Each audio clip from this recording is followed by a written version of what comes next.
7 mistakes that make people fail in their first experiences in importing from China. Hello, this is Reza.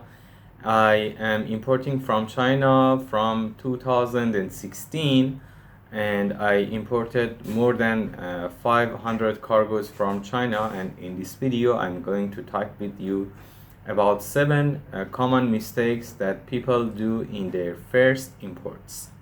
The first mistake is that they are comparing just the price in China and the price in their country, and they see a large difference and they see a good profit, but they don't consider two main things, and that is their failure. That is the reason that their predictions go wrong. The first item that is so important is the freight. I mean the shipping and clearance fee. When you see that, for example, between the price of this pen in China and your country, there is a large difference, you should check how much is the fee for fare or freight.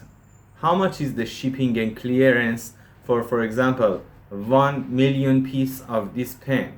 So after that you should divide this cost into 1 million, and you should find out how much is the final cost of this pen in your country.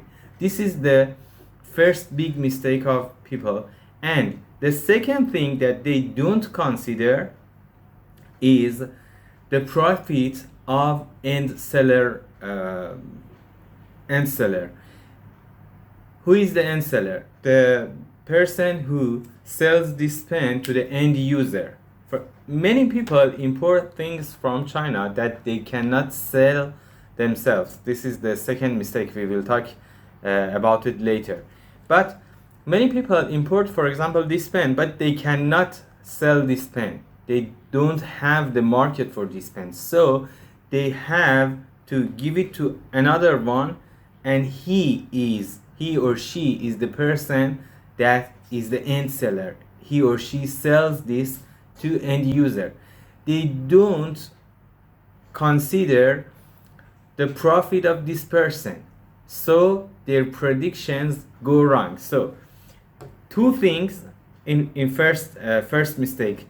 People don't consider two main things. First is freight, and second is the profit of end seller. Second mistake, they import what they cannot sell themselves.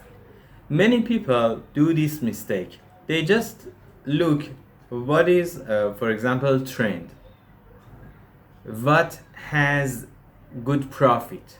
They import that and they cannot sell. They pay money and they dedicate their invest, but they cannot sell that product. They don't have the market for that product, and that is why they have to go and look for someone else to sell these imported products, and they lose a high margin of their profit. So you should, the best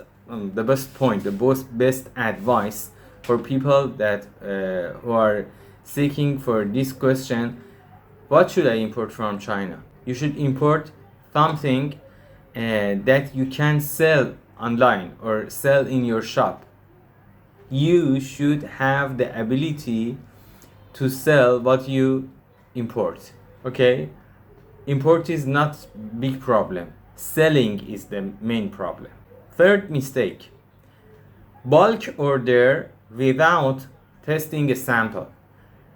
Many times people see a product, for example this product, and they see also there is a large difference between price in China and in their country, and they order a lot of that product, a huge number or huge amount of that product, and when they encounter with goods, they see, oh, this is not the same quality as this product in my market, and The reason of that low price was the low quality.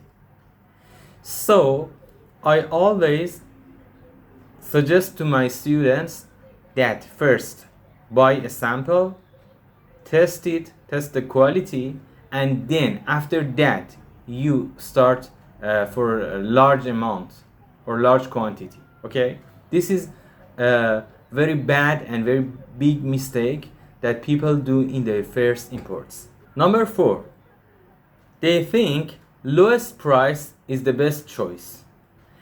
Look, this is a pen. The lowest price pen is not necessarily the best option if Chinese people don't eliminate their profit. Okay, if you insist to decrease the price, be sure that quality will be decreased. Okay, if you insist on decreasing the price, the quality for sure will be decreased. So the lowest price is not necessarily the best option. The lowest price may have the lowest quality. So you should talk with your product factory that you need this product with good quality. You should consider the future, that I'm selling this product. If my customer is satisfied with this, his order will be repeated again and again. And if you import low quality products, you may pay the low price at first, but you will pay a higher price for losing your customers. Okay, so the lowest price is not necessarily the best choice. Number 5, the fifth mistake that people do in their first import, they don't consider the time. You should consider the distance between China and your country, and how much time does it take to transfer the goods between China and your country, and how much time will it take to clear the goods from your country's custom. This time you should consider, maybe it will be 1 month, 2 months, 3 to 4 to even 6 months it will take for shipping and clearance process. Many people lose their profit because they don't consider this time. Okay, you should consider the time of shipping and clearance. Mistake number 6, they don't have the patience for selling that product. If you want to import goods from China and you want to sell in your country and you want to sell with a good price, you should have the patience. You should have a margin that you can wait until you can sell your product with a good price. If you borrow the money for buying that product from China, when you want to pay it back soon, you may want to decide to sell it too fast. If you want to sell what you have too fast, you should decrease the price, and this is the time that you lose your profit. And that is why many people lose their profit in importing from China, because they don't have the patience. For example, you are selling air condition systems. Air condition systems is on high demand in the first days of summer. If you want to sell your air condition in first days of winter, you should sell it with lower price. If you want to, for example, sell t-shirts in first days of winter, you should sell with lower price. But selling t-shirt in first days of, for example, a spring or summer will lead to a better and higher profit. So profit is a seasonal phenomenon. Okay, so you have to consider the time for best selling option. If you don't have the patience, you will lose a considerable part of your profit. Final one, seventh mistake that people do in their first experience of importing from China. I see this problem in too much people. I can tell you from 100 people that they decide to import from China, just 1 or 2% finally import from China. What happened to 98 other persons?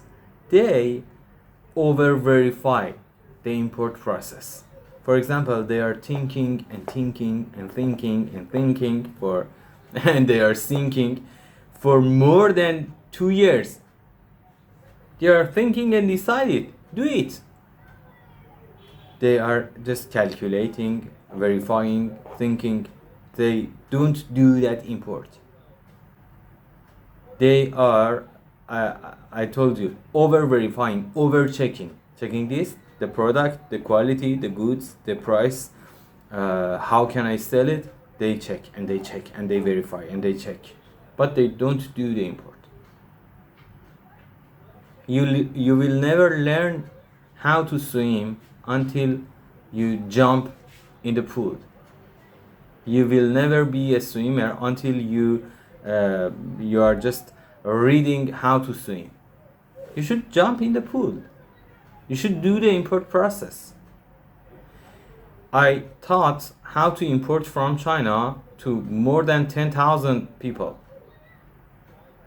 But I can tell you many of them never imported because they were over verifying, they were overthinking, they were over checking. I don't tell you to act without anything, without any verifying. I told you in this video that you should check how much is the freight, how much is the shipping and clearance cost, but you shouldn't over verify and over check. After, for example, 1 month of checking and verifying and considering the cost, you should enter to the swimming pool. You should do your first import. Thanks for watching. I'm Reza Shafi. If you have any questions about importing from China, you can ask your questions in comments or you can directly contact us. Thank you. Goodbye.